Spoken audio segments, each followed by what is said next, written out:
On va voir rapidement, on va aller voir la raison d'être du cours. Pourquoi qu'un cours comme ça existe aujourd'hui, le contexte en arrière de ça. Quel but on poursuit avec ce cours-là. Aussi, vous savez que le cours est enregistré et certains ont suivi le premier cours, d'autres pas. Ça fait que aussi, parfois, je vais faire des références à ça.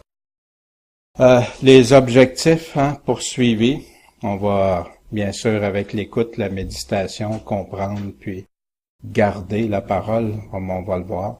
On va voir des règles d'or. Qu'est-ce que c'est, les règles d'or? C'est juste comment on va fonctionner ensemble pour que ça produise le meilleur fruit possible. La méthode, quelle méthode je vais utiliser pour donner le cours, pour comprendre. La consolidation, on va faire des découvertes.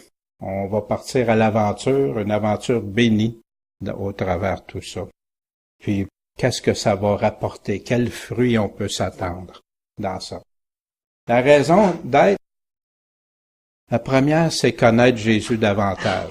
On va voir la révélation de Jésus-Christ. Jésus-Christ se révèle au travers de la parole.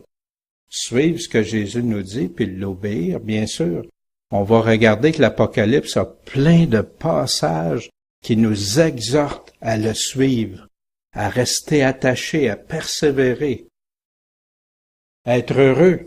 Dans le premier chapitre et le dernier chapitre de l'Apocalypse, heureux celui qui lit, qui entend et qui garde. On va le voir. Et ça va même devenir notre verset thème. Vous vous souvenez, quand on a fait Matthieu, Daniel et tout ça, on avait un verset thème, on va en avoir un. Veillez et priez pour les bonnes raisons, parce que l'Apocalypse nous conduit et nous révèle des choses. Il y a beaucoup de choses qu'on savait ailleurs avec les autres livres, mais il est spécifique. Exemple, où on apprend qu'il y a une marque de la bête. Seulement que l'Apocalypse va venir donner cette précision-là. Il va parler des tribulations, il va parler d'un antéchrist, mais de cette particularité-là, il y a seulement l'Apocalypse. Bien sûr, s'approcher du roi des rois, il dit, je m'en viens comme roi des rois, seigneur des seigneurs. Aujourd'hui, la raison d'être du cours, c'est parce qu'il y a une grande confusion. Il y a beaucoup, vu qu'il n'y a pas beaucoup d'églises qui ont enseigné sur ça, c'est devenu un champ fertile pour ceux qui voulaient aller dans toutes sortes de directions, explorer des directions. Les sectes, s'en servent, des religions, etc., se servent de tout ça. Puis c'est eux qui ont pris le leadership souvent au travers de ça. Jamais on n'a été si proche de l'avènement du Seigneur, comparé à il y a 2000 ans, comparé à il y a 100 ans, comparé à il y a 50 ans, puis ainsi de suite. Jamais on n'a été si proche, puis pourtant, tant de désintéressement par rapport aux prophéties. Pourquoi on va voir ça? On va explorer ça pour le comprendre, parce que des fois, en le comprenant aussi, ça peut nous aider à en motiver d'autres par la suite. Vous savez, en passant, toute la parole de Dieu, c'est pas pour garder ça caché pour nous autres, c'est pour le diffuser, que les gens sachent, que les chrétiens sachent. Et bien sûr, pour aider, se donner des outils pour comprendre. Puis, les outils que je vais vous présenter, ça remplace jamais la parole de Dieu. C'est un outil pour mieux utiliser parfois des passages ou des choses. La raison d'être, la plus grande raison d'être. L'Apocalypse commence comme ça au verset 3. Heureux celui qui lit et ceux qui écoutent les paroles de cette prophétie et qui gardent les choses qui y sont écrites, car le temps est proche. Combien d'églises mettent ça en évidence? Pour plusieurs, on va voir ça, la confusion, puis pourquoi ils le regardent pas? On est dans un temps de plus en plus proche, pourtant le moins enseigné. Il y a quelques années, il y a eu une étude aux États-Unis. Il y avait moins de 1% des pasteurs qui enseignaient les prophéties. Pour différentes raisons, on va le voir un peu plus tard. En français, c'est extrêmement limité. J'ai fait des recherches en français. Il y en a, mais c'est très limité. Puis la majorité s'en vont dans une tendance tout ensemble. puis il délaisse d'autres parties. On verra ça. Il y a de nombreux avertissements de Jésus et des apôtres, partout au travers le Nouveau Testament. Et je crois que si c'est le Seigneur qui nous avertit, je pense que ça vaut la peine de tendre l'oreille, d'écouter. L'intérêt superficiel et mitigé d'aujourd'hui, on y reviendra. Beaucoup aujourd'hui, le contexte, c'est d'entendre les choses qui nous plaisent. Fait que quand tu arrives dans des passages qui parlent de bêtes, de souffrance, qui va parler de guerre, qui va parler, est-ce que ça intéresse vraiment? Pourtant, Dieu nous avertit. Fait que les gens, en étant portés à entendre plus qu'est-ce qui fait notre affaire, on est moins intéressés. C'est une réaction naturelle. Mais nous, on n'est pas là pour plaire au naturel de notre chair, on est là pour plaire à Dieu. Et c'est très différent pour un chrétien. Voici, je vous ai tout dit d'avance. Je vous ai tout averti d'avance. Jésus nous a rien laissé. Ah, tu dis, bon, c'est pas tous les détails. T'as pas besoin de connaître tous les détails. Mais t'en as tellement assez à regarder. Puis, ce soir, bien sûr, c'est le premier pour l'Apocalypse ou la Révélation. Puis, c'est un sujet qui a été demandé. Il y en a qui sont en attente pour le voir. Fait que quand on va avoir cheminé dans ça, je le ferai parvenir les DVD et aussi pour Internet éventuellement. Je suis en train de regarder que ce soit accessible sur Internet et de différentes façons. Fait que des fois, je vais parler directement à vous, mais ça se peut aussi que je vais adresser certaines choses pour ceux qui vont écouter sur DVD, vidéo ou sur Internet. Vous vous souvenez de ce tableau-là, hein? Pourquoi qu'on est rendu dans une époque comme ça? L'étape prémoderne, la période prémoderne du 1er au 15e siècle, l'étape moderne du 16e au 20e siècle, puis là, on est dans le post-moderne. Ça fait qu'autrefois, hein, ça fonctionnait par révélation. Dieu l'a révélé, c'est comme ça. Après ça, du 16e au 20e siècle, c'était la logique, le raisonnement. Il faut qu'on comprenne, il faut qu'on sache. Puis aujourd'hui, ben c'est surtout l'expérience. Comment je me sens, qu'est-ce que j'ai vécu, c'est quoi mon vécu, c'est quoi mes émotions, mes sentiments par rapport à Dieu, par rapport à ça. C'est ça qui prend de plus en plus de place. Et ainsi de suite. Là, vous l'avez déjà vu. Pour ceux qui écoutent sur DVD ou ils peuvent l'arrêter et regarder là l'ensemble. Mais on voit qu'il y a un grand changement, une mentalité qui a changé pendant 15 siècles, pareil. Puis après ça, depuis quelques siècles, ça a commencé à changer. Puis aujourd'hui, bien, on est dans une autre. Et tout ça, vous pouvez retrouver ça en passant dans 2 Timothée chapitre 3, hein, qui dit comment les hommes vont être, puis regardez tous les qualificatifs qu'il y a là, puis vous allez reconnaître plusieurs choses. Qu'est-ce qui se passe? Pour une grande majorité de pasteurs et de prédicateurs aujourd'hui, ils vont répéter ce qu'ils ont entendu. Soit ça leur a été montré, soit au séminaire, soit à différents endroits. Et ils vont répéter ça. Pourquoi? Souvent, ils n'ont pas eu le temps d'aller approfondir ça. Ou il y en a d'autres qui regardent ça, il me semble que ça marche pas, mais puis ça, je peux vous le confirmer pour une chose. J'ai des amis pasteurs, puis avec des discussions avec eux, puis ils me disaient, ben regarde, quand je leur posais des questions sur certains aspects, ben ça, on le sait pas. Écoute, c'est comme ça, on nous l'a montré comme ça. Puis c'est comme ça qu'on le retransmet. D'autres réagissent très émotivement. Non, c'est ça. Écoute, je te pose pas une question je veux juste comprendre, connaître. Et certains réagissent très émotifs dans ça. Pourtant, pour moi, c'est toujours la parole de Dieu qui doit trancher dans ça. Puis s'il y a des choses qui semblent difficiles parfois, on doit y aller et plonger dans ça et faire de la recherche. Et bien sûr, pour la plupart, pour différentes raisons, il y en a qui, pour eux, ben ça amène de la confusion. Les gens interprètent ça de différentes façons. Fait qu'ils aiment autant pas aller loin dans ça. Il y en a d'autres, c'est parce que j'ai déjà assez dans mon ministère à m'occuper. Et d'où là le moins qu'1%, hein, souvent. Ou etc. C'est plus pour moi quelque chose. Ça fait qu'ici, bien, ça n'aide pas la cause pour les prophéties. Quand on sait qu'il y a pourtant plus d'un tiers de la Bible qu'il s'agit de prophéties, puis un verset sur 25 parle du retour ou de la fin des temps dans le Nouveau Testament. Wow! Ça veut dire qu'on efface une partie ou on met une partie de côté. C'est triste. Le but poursuivi, c'est simplement répondre à cet appel. Puis ça, vous allez le revoir souvent. Heureux celui qui lit, qui écoute les paroles de cette prophétie, puis qui garde les choses qui y sont écrites, parce que le temps est proche. Les objectifs poursuivis dans ce cours-là, nous informer et permettre de veiller avec le discernement qui vient de Dieu. Si on s'accroche fermement juste à ce que lui dit, on n'a pas à être inquiet. Nous rendre bouillants. Je vais vous donner mon témoignage personnel dans quelques instants, là. Et étudier les prophéties peut nous rendre bouillants pour le Seigneur. Nous réveiller. On parle de réveil.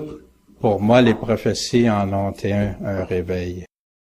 Et me montrer comment vraiment veiller pour le Seigneur. C'est un évangile vivant, cohérent, puis très intéressant. C'est passionnant quand tu commences à regarder et à comparer ces choses-là.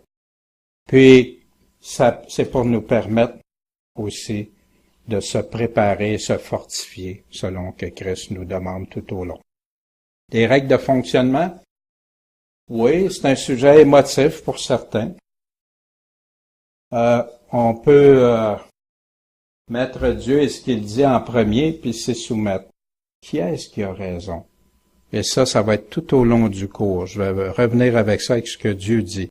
Si c'est une opinion, je vais vous dire c'est une opinion, ou l'opinion de certains et tout ça, ça veut pas dire de tout, mais il faut que ça corresponde directement avec ce que Dieu dit. Aussi, éviter des débats d'opinion, puis regarder la parole de Christ. Ça peut arriver, on n'est pas d'accord sur un point, on monte pas aux barricades pour ça. On s'en parle, par contre, les frères, hein, doivent se parler et se dire, ben ça, tel point de vue, je le vois comme ça. Mais on va éviter pendant l'enregistrement, on pourra regarder ça à la fin aussi, des questions ou des commentaires ou tout ça. Comme ça, ben c'est pour le fonctionnement, pour le déroulement, parce que sans ça, il y a toujours, moi, mon ennemi, hein, c'est la montre, la petite aiguille. Que la démarche nous soit profitable, puis éviter de tourner en rond. Parce qu'on peut se mettre à parler de toutes sortes de sujets, puis on va sortir d'ici, puis on va dire, ouais, ça a été le fun, on a jasé, mais finalement, de quoi qu'on a jasé? Avec quoi qu'on repart? Puis, pas d'accord avec moi? Vous avez tout à fait le droit, comme j'ai tout à fait le droit, hein, dans des choses. Savez-vous c'est quoi, par contre? C'est que c'est Dieu qui a raison. Pas plus, pas moins. Puis c'est lui, tout simplement. Fait que oui, ça peut arriver pour certains aspects. Règle d'or, bien sûr, et ça c'est important. Un cœur disposé, ouvert, un cœur humble. On cherche la face de Dieu, c'est sa parole. C'est ça qu'on veut, connaître, comprendre. Puis avoir des yeux pour entendre. Combien de fois le Seigneur a dit que ceux qui ont des oreilles entendent, que ceux qui ont des yeux pour voir, voient. En vérité, toutes ces paroles-là de Jésus ne sont pas en vain pour nous faire réaliser toute l'importance. Puis être prêt à changer d'opinion quand Dieu parle clairement. Et ça, on va voir tantôt, je vais vous parler. Toute affirmation doit provenir et être appuyée et validée seulement par la parole qui est étudiée dans son contexte. Quelqu'un arrive, ben moi, regarde, j'ai ça, OK. Où on trouve ça dans la Bible? Ah, ben c'est un tel ou tel non. Où on trouve ça dans la parole de Dieu? Puis à partir de là, on va l'étudier, mais avec la parole de Dieu. Et des fois, on a des points de vue intéressants, mais le but du cours, c'est pour rester accroché. La méthodologie, pourquoi une méthode?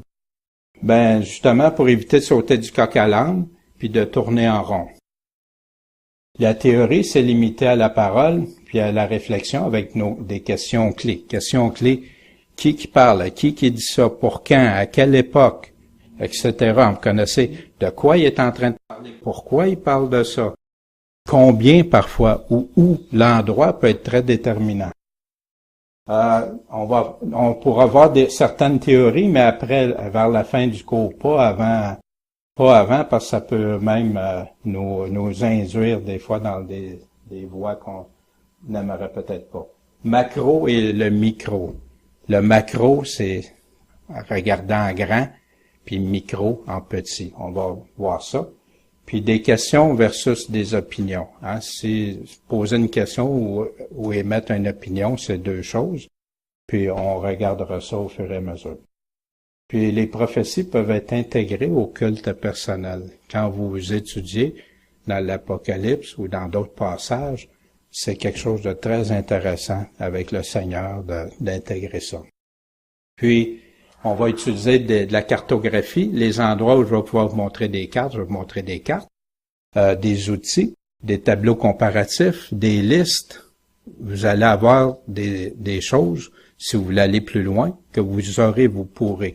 Et d'ailleurs, avec le DVD ou sur Internet aussi, il pourrait y avoir des fichiers annexés là pour justement avoir ces documents-là. Comment on va procéder? On va procéder chapitre par chapitre, mais sans s'arrêter nécessairement au numéro de chapitre. Qu'est-ce que je veux dire par là? Ben, c'est le chapitre, parce que les chapitres, c'est les hommes qui ont mis ça, puis c'est très bon pour se repérer. Mais parfois, ça s'étend sur quelques chapitres. Exemple, on va voir, ce soir, on va en deux parties, on a l'introduction du cours, puis après ça, on va voir le chapitre 1 de l'Apocalypse ce soir. La prochaine fois, on va voir le chapitre 2 et 3. Ces deux chapitres-là traitent pour les églises 7 messages aux églises. Fait qu'on va les jumeler ensemble. Et ainsi de suite, et on va arriver à la fin, on va avoir couvert tout. On va regrouper puis valider des passages parallèles aussi. Vous savez, l'Apocalypse est rempli de passages parallèles. Des fois, les gens, c'est du chinois, qu'est-ce qui se passe? Mais quand on cherche, on demande à Dieu, on cherche, on va trouver plein de passages qui vont venir nous donner la signification, nous éclairer quant à la signification des exemples, des symboles, analogies ou autres. La vérification des symboles sont utilisés selon les passages bibliques. On laisse la Bible parler par elle-même en premier lieu. Si la Bible ne semble pas avoir une réponse claire, là, on peut chercher et relier ça. Mais, moi, c'est ça qui est la certitude, c'est toujours de relier ça ensemble et non pas commencer. Et c'est là, je crois qu'il y en a qui se perdent dans toutes sortes d'orientations. La Bible s'interprète par elle-même, c'est son propre dictionnaire, la Bible. Vous savez, vous allez voir, c'est étonnant comment on trouve des choses. Ça, l'idée synthèse, puis les spécifiques. Les prophéties. J'ai dit que je donnerais un témoignage. Pour moi, les prophéties étaient déterminantes à ma conversion. Pour moi, j'étais un homme qui doutait, et je le suis encore. C'est pour ça que j'étais enquêteur et je continue. De pas prendre tout. Ça veut pas dire de douter de tout, c'est pas ça. Mais avant d'être convaincu, faut que tu me convainques. Et pour moi, la Bible, c'est quoi? Je voulais vérifier, valider vraiment si c'était vrai. Et j'ai fait le tour archéologie, la science, les prophéties, les paroles de Jésus, les mettre en pratique et tout ça. Et finalement, les prophéties m'ont clarifié plein de choses, surtout concernant qui était Jésus-Christ. Jésus-Christ, toutes les prophéties qu'il concernait pour sa première venue. Qu'est-ce que ça, qui il était?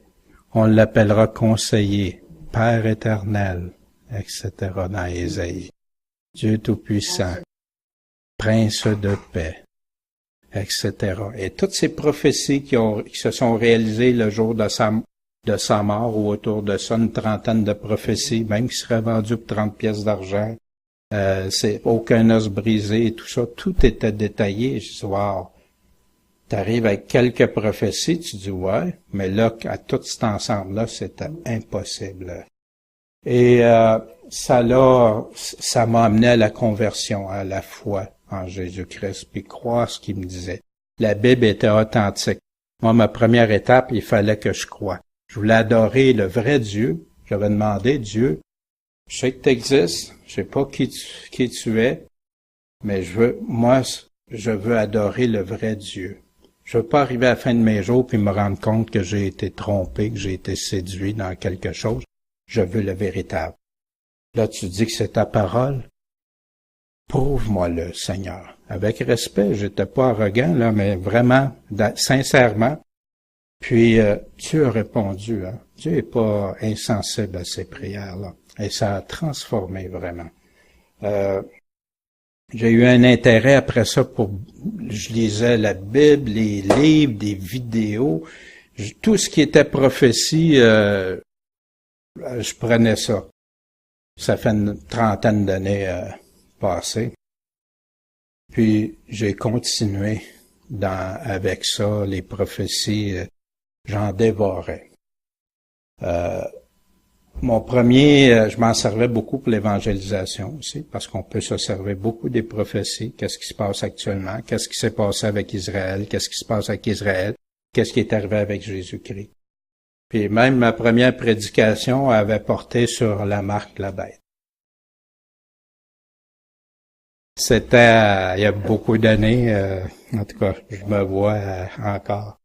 Et à un moment donné, je me suis rendu compte que quand je lisais mes livres, j'ai les études et tout ça, j'apprenais des choses, puis après ça, je lisais dans la Bible, puis j'avais une certaine confusion. Mais c'est comment ça? Puis là, ils connaissent ça, eux autres, ils ont étudié ça longtemps, puis tout ça. Fait que ça m'a amené à réfléchir. Mes réflexions, pourquoi que j'en étais devenu à douter même qu'est-ce qui était écrit dans la Bible au détriment de ce que j'avais appris dans des livres? Comment ça? Comment ça que j'étais pas capable de faire les liens des fois et ça me semblait contradictoire? Pourtant, pourquoi toute cette confusion-là? Puis, peux-tu vraiment dire que j'ai la foi si je doute même, j'en viens à douter des paroles qui étaient écrites?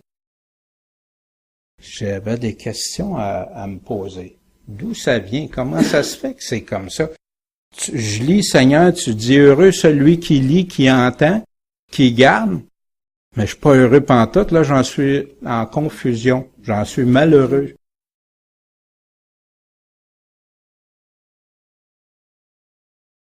Puis, à un moment donné, j'ai tombé. Pour qui ça reste voilé, sa parole? Ça m'a fait mal. J'ai dit, Seigneur, je t'aime, tu sais que ça se peut pas, là. Pourquoi je pourrais comprendre juste quand il me parle d'être sauvé, pour ses bénédictions, ses promesses, mais j'ai de la misère à comprendre les autres paroles. Puis quand il donne des avertissements, quand il me donnait des conséquences, ou même des conditions. Voyons donc, ça se peut pas. C'est pas ça que j'ai appris. C'est pas ça qu'on m'a dit. Mais quand je relisais les paroles de Jésus, puis là, je me suis posé la question, est-ce que c'est parce que je veux juste entendre ce qui fait mon affaire, dans le fond? Puis, j'ai commencé à me questionner quand je voyais ceux qui disaient Seigneur, Seigneur, tu sais. Ça me parlait fort. Mais je veux pas faire partie de cette catégorie qui va dire Seigneur, Seigneur. Et surtout que tu vois que ces paraboles-là arrivent toujours pour la mise en pratique, la consécration. Fait que qu'est-ce que je vais croire? Mes opinions, celles des autres ou Jésus? Qui disait vrai? Ben, mon choix s'est arrêté à Jésus, bien sûr. Puis j'en remercie le Seigneur. La décision je me suis rendu compte que j'avais mes plus grands obstacles à comprendre.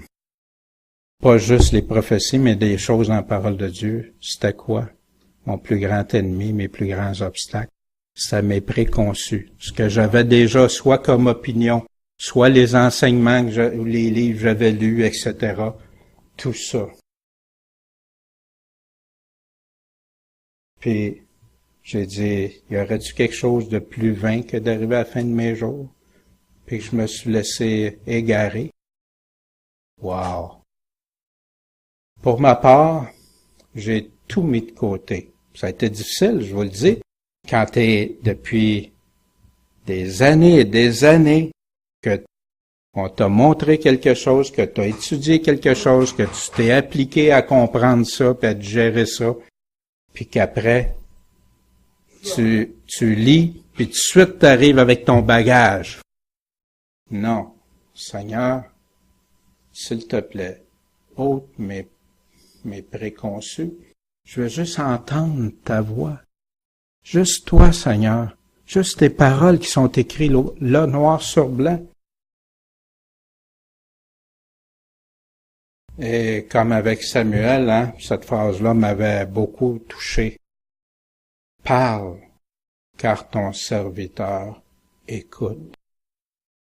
Seigneur, parle. Je veux t'écouter, juste toi. Sans parasite, sans message externe, juste toi. Puis à partir de là, pas comme un coup de baguette, là, mais à partir de là, il y a des choses qui prenaient leur place. Le voile s'enlevait tranquillement. Et là, ça devenait, wow! Regardons ça, ça va avec ça, c'est clair. Merci Seigneur.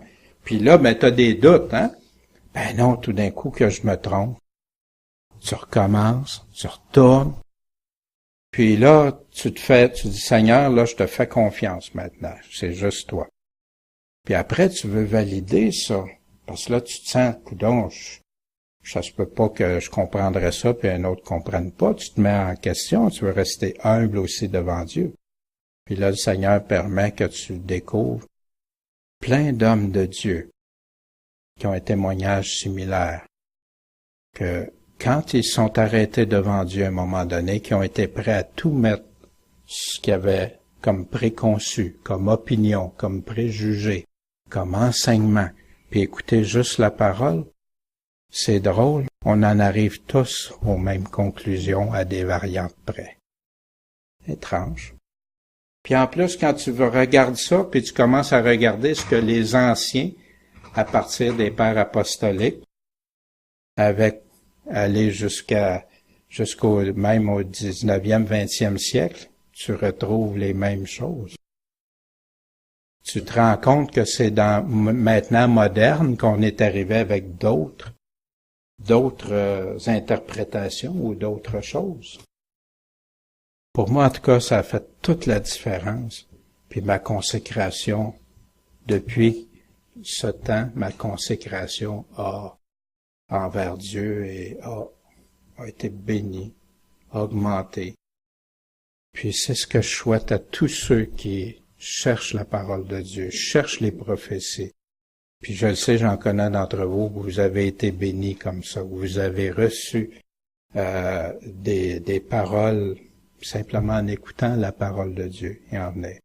L'impact sur la foi. Incroyable.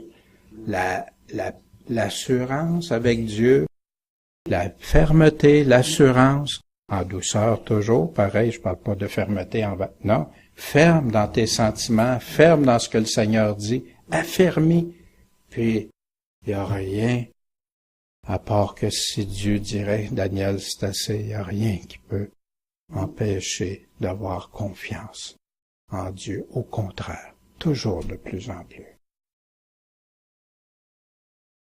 Les résultats du cours. Ce cours-là peut offrir des opportunités ou des possibilités variables. Pourquoi? Ça dépend de l'intensité que vous allez y placer, vous aussi, soit en écoute, soit demander, chercher, frapper, c'est un principe biblique, demander à Dieu, chercher dans sa parole, puis frapper, on frappe aux bonnes portes du Seigneur. On peut observer, détecter, se questionner, noter. Un des problèmes aussi souvent, c'est qu'on lit sans s'arrêter à réfléchir à ce qui est vraiment écrit. On lit ça rapidement. Moi, je me souviens qu'il y avait, quand Paul parlait du Seigneur, de la résurrection, de l'enlèvement, tout ça du Seigneur, puis il nous dit, à la dernière trompette. Le mot, je l'ai lu, je sais pas combien de fois, puis à un moment donné, le mot dernière m'est apparu comme, wow! Ah, c'est intéressant. Pourtant, je l'avais lu souvent, mais je m'étais pas arrêté, je m'étais pas questionné. Les passages parallèles, si vous regardez, je vais vous laisser une liste, ceux qui sont intéressés, des passages parallèles, allez regarder. Mais les valider, vérifier, pas croire tout, pas laisser, non, si vous voulez, plus vous allez vous investir, plus vous allez en ressortir. Prendre des notes, important. Moi, je me rends compte, là, en préparant les cours, même des choses que si j'aurais pas pris des notes, des fois, j'aurais oublié, ou d'un coup, je rouvre mes notes. Wow! Hey, c'est vrai, j'avais déjà fait ça. Des fois, je l'ai refait en double ou en triple, la même étude. Mais, ça a été bénissant parce qu'après, tu vois, ah non, c'est pareil. Ou là, oh, merci Seigneur, tu as ajouté cette dimension-là qui m'avait échappé. Merci Seigneur. Puis bien sûr, des références, on a des outils de référence aussi, je vais vous en montrer. L'investissement personnel, ça vaut-tu la peine? Moi, je me suis dit, c'est quoi la valeur de mon éternité? Fait que là, il y en a qui parlent sauver, pas sauver, ou les récompenses et tout ça. Ben moi, pour moi, c'est important. Mon éternité a une valeur. Je l'estime à mes yeux, à mon cœur, comme j'estime l'éternité de mes frères, mes sœurs, ma femme, tout ça. Mais où, puis comment je vais la passer? Pour ceux qui sont pas sauvés, hein, le où peut être évident. Puis comment je vais la passer? Les chrétiens oublient souvent ça. Comment je veux passer mon éternité? Puis le Seigneur nous le dit, hein, il y a des degrés, il y a des récompenses variables et tout ça. L'important, quand on lit l'Apocalypse aussi, c'est de la démystifier. Comment on peut faire ça? C'est de se familiariser avec. Plus je vais la lire, plus je vais devenir familier avec. Moi, je me souviens, je lisais ça au début, là, tous les symboles, wow, j'étais étourdi. Ça m'étourdissait, puis là, wow, j'étais... Puis là, à un moment donné, j'arrêtais de lire parce que c'était comme trop riche, hein, c'était trop de... Puis aujourd'hui, je peux la lire facilement, puis le côté, si vous voulez, fantastique, qui m'empêchait de voir, hein, parce que mes émotions, non, tu deviens familier. Tu l'apprivoises ce que Dieu a dit. Puis si tu arrives dans des mots ou des choses qui disent que ça me fait une réaction de crainte, ben comment l'être humain réagit quand il y a des craintes? Hein, il bloque souvent. Il pourra pas être à l'écoute puis comprendre. Mais si je le relis, puis Dieu me parle, Dieu m'enseigne, ça va devenir, ah, ok Seigneur, cette dimension-là d'émotivité va être passée. Il y en a qui font ça, écouter des films, hein, ils les réécoutent plusieurs reprises. Hein. Ils vont comprendre mieux après. Pourquoi? Parce que l'impression du premier regard est passée, est révolue. Et pour être bien heureux, pour comprendre, pour être en mesure de bien veiller, de mettre en pratique comme on en a parlé.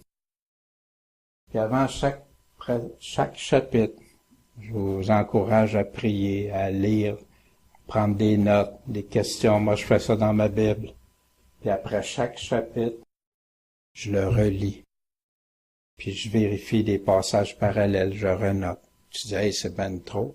Mais pour moi, c'est sûr qu'on n'a pas toute la même latitude, le même temps, mais pour moi, c'est important. Surtout pour ma part, j'ai pas juste mon éternité, mais je parle à d'autres aussi. Je parle à d'autres frères, d'autres sœurs. C'est important que je le vérifie avant, pas arriver avec rien. Puis c'est bénissant, tellement bénissant.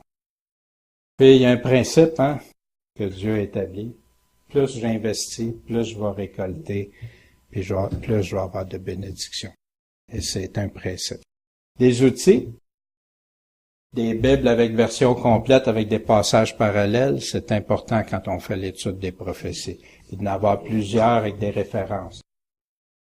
Prendre des notes, je vous en ai parlé. Des crayons highlighter pour ceux qui veulent pas réécrire tout, des fois souligner des choses importantes. Bon, souvent le problème avec les crayons surligneurs, les highlighters, on se rend compte qu'on en souligne presque tout. Fait qu'il faut choisir qu'est-ce qu'on fait. Moi, je mets un astérix où je fais des choses. Pour ceux qui l'écoutent par vidéo, d'avoir la manette proche. Parce que des fois, on va passer rapidement. Peut-être vous allez vouloir regarder des choses plus attentivement. Ou si c'est par ordinateur contrôlé. Un outil du temps. Savez-vous, aujourd'hui, dans le brouhaha d'aujourd'hui, là, souvent, la Bible, c'est la dernière chose, malheureusement, pour les chrétiens d'aujourd'hui. Et c'est triste. Pourtant, du temps pour prier, étudier, analyser, vérifier, puis valider. Vous savez, malheureusement, il y a beaucoup de croyants aujourd'hui qui seraient comparativement avec des personnes du siècle passé, des chrétiens du siècle passé, qui ont un niveau de connaissance de beaucoup limité à ceux d'avant. Parce qu'avant, ils lisaient la parole, ils l'étudiaient, ils la méditaient, ils réfléchissaient. Aujourd'hui, les gens ont toutes sortes de technologies, tout ça, puis malheureusement, ils la lisent de moins en moins. Pas tous, heureusement, merci Seigneur. Puis, le plus important, l'ouverture à écouter Dieu. L'amour de la vérité sans lequel on n'aboutit à rien. Si on n'a pas l'amour de la vérité, on reste dans l'erreur. Fait que c'est une condition. Dieu cherche des adorateurs en esprit et en vérité. La vérité prend une grande place pour Dieu. Ça a l'air compliqué, l'Apocalypse, hein? Moi, j'ai entendu toutes sortes de choses. Les gens, ah non, l'Apocalypse, c'est ben trop compliqué. Je comprendrai pas ça. C'est vrai, ça fait au début quand tu regardes ça. Mais Dieu nous aurait-tu caché tout ça? Pourquoi qu'il nous dit, notre verset thème, heureux celui qui, hein? Dans Jérémie 23, verset 18. Car qui s'est trouvé au conseil de l'Éternel? Qui est-ce qui l'a vu et entendu sa parole? Qui a prêté l'oreille à quoi? À sa parole et qui l'a entendu. Entendu, c'est pas prêter l'oreille, hein, on le sait qu'il a écouté. Entendre, c'est comprendre souvent quand on va dans la parole de Dieu. Qui a fait ça? Le psaume 25, verset 14. Le secret de l'Éternel est pour ceux qui le craignent, et il leur fera connaître son alliance. Fait que le secret, il appartient à Dieu, mais il donne à qui? Ceux qui le craignent. Puis il va faire connaître quoi? Son alliance. Mes yeux regardent sans cesse vers l'Éternel, car il fera sortir mes pieds du filet. Garde mon âme, délivre-moi, que je ne sois pas confus, parce que je me suis retiré vers toi. Je veux pas être confus. Je me retire vers Dieu. Je crains Dieu et je le suis dans sa parole. Que l'intégrité et la droiture me préservent. Pourquoi? Parce que je m'attends à toi, Seigneur. C'est à toi. Dans certaines versions, on va voir le mot au lieu d'amitié ou secret.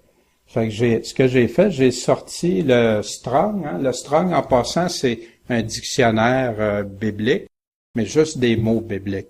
Fait que vous avez le hébreu et le grec. Et le mot qui est utilisé, amitié ou secret, le numéro, c'est le 05 475. Et pourtant, le dictionnaire de Louis II dit secret, un conciliabule, une confidence, confident, ami, amitié, oui. Ça pourrait même parler d'un complot, si ça serait quelque chose, hein, en concertation contre quelque chose, un projet, une assemblée, une réunion ou conseil. Toutes les versions donnent le mot, le sens secret. Ici, j'ai repris ailleurs, dans la Louis II, le même mot, hein, le même mot qu'il utilisait, Car le Seigneur l'Éternel ne fait rien qu'il n'ait révélé quoi? Son secret à ses serviteurs, les prophètes. Ici, Matthieu 13, 35, de sorte que ce qui avait été dit par le prophète en ces termes fut accompli. J'ouvrirai ma bouche en parabole ou similitude. J'annoncerai des choses qui ont été cachées depuis la création du monde. Est-ce que Dieu veut que ce soit caché? Est-ce quel genre de Dieu qui nous dirait, voici mes règles du jeu, voici ce que je m'attends de vous autres, puis qui rendrait ça tellement complexe que personne ne peut comprendre? Puis après ça, venez ici, je vais vous juger, ma parole va vous juger. Non, hein? C'est pas le Dieu de la parole qu'on connaît. Il nous révèle tout. Il révèle tout. Daniel, vous vous souvenez de Daniel, pour implorer la miséricorde du Dieu des cieux touchant ce secret avec le roi quand il a fait son rêve pour ne pas faire périr Daniel et ses compagnons avec le reste des sages de Babylone.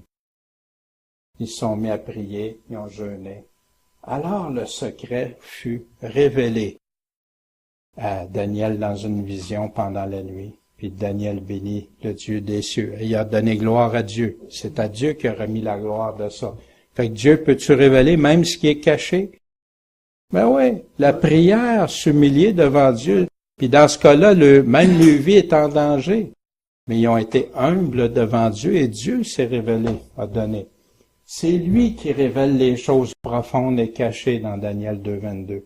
Il connaît ce qui est dans les ténèbres et la lumière est avec lui, demeure avec lui. Mais il y a un Dieu dans les cieux qui révèle les secrets. Il a fait connaître au roi Nebuchadnezzar ce qui doit arriver dans la suite des jours. Voici ton songe et les visions de ta tête quand tu étais couché sur ta couche dans ton lit. Romains 16, 25, à celui qui peut vous affermir selon mon évangile et la prédication de Jésus-Christ, selon quoi? Selon la révélation du mystère caché pendant plusieurs siècles. Fait que le mystère, il existe encore? Non, il est révélé. Il est déjà révélé, qui a été caché. Mais, présentement manifesté, comment? Par les écrits des prophètes, selon l'ordre de Dieu éternel, et annoncé à toutes les nations afin qu'elles obéissent à la foi, à la confiance en Dieu. La Bible est compréhensible?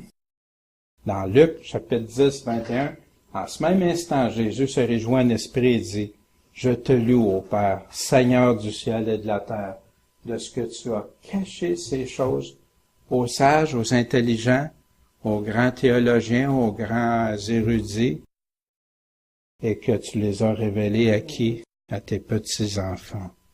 Il est ainsi au Père parce que telle a été ta bonne volonté. » Dieu révèle puis il nous dit, c'est un des principes de Dieu, si on ne devient pas comme des enfants envers Dieu. Dieu, je viens humblement te demander, qu'est-ce que tu attends de moi? Qu'est-ce que tu veux que je comprenne? Qu'est-ce que tu veux que j'applique dans ma vie? Qu'est-ce qui est important que je sache pour te suivre?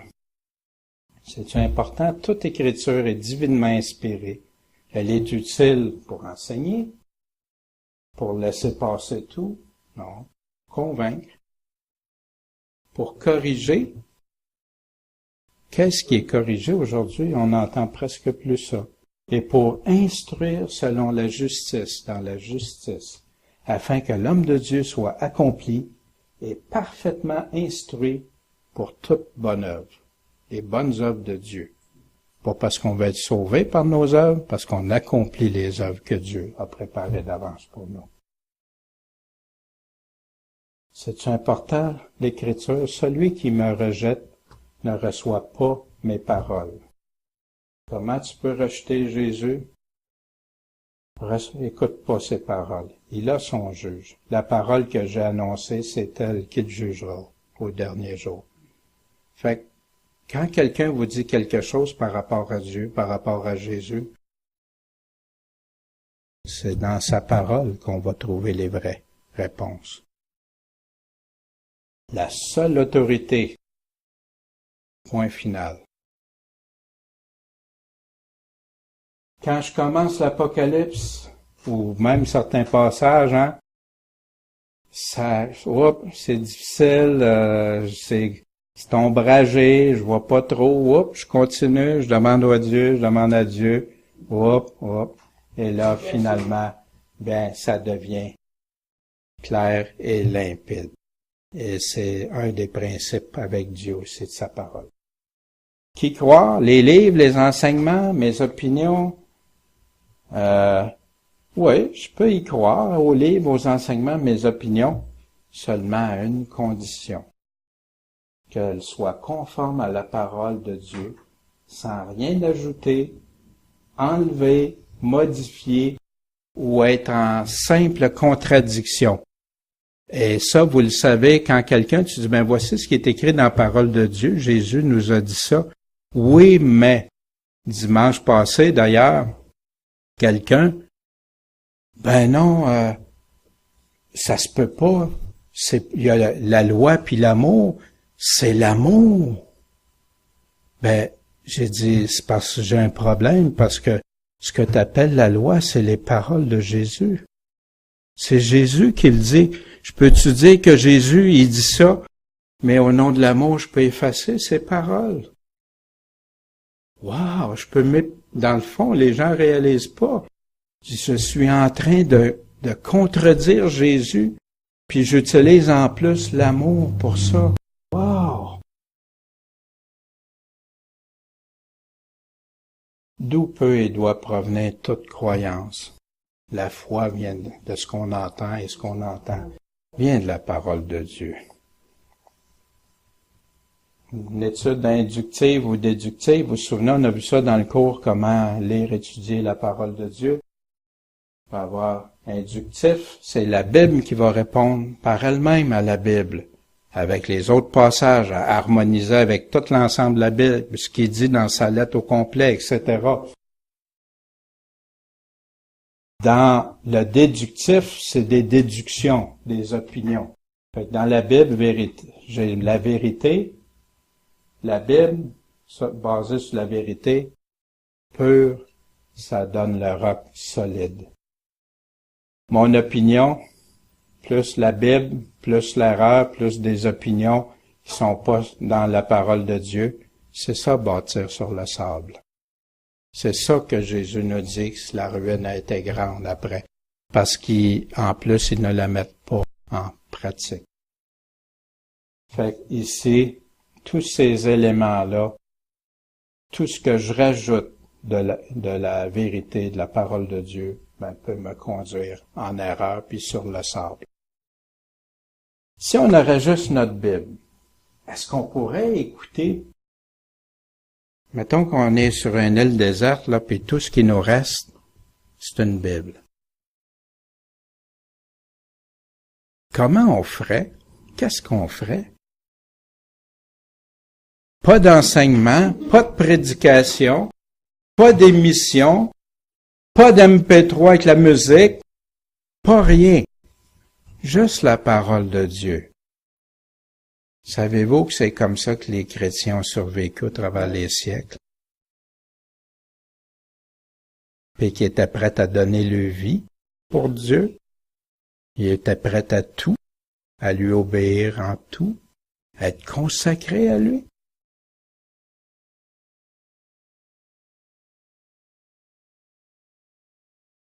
Est-ce que j'aurais besoin d'ajouter de plus pour être dans sa vérité? Qu'est-ce que j'aurais besoin de rajouter?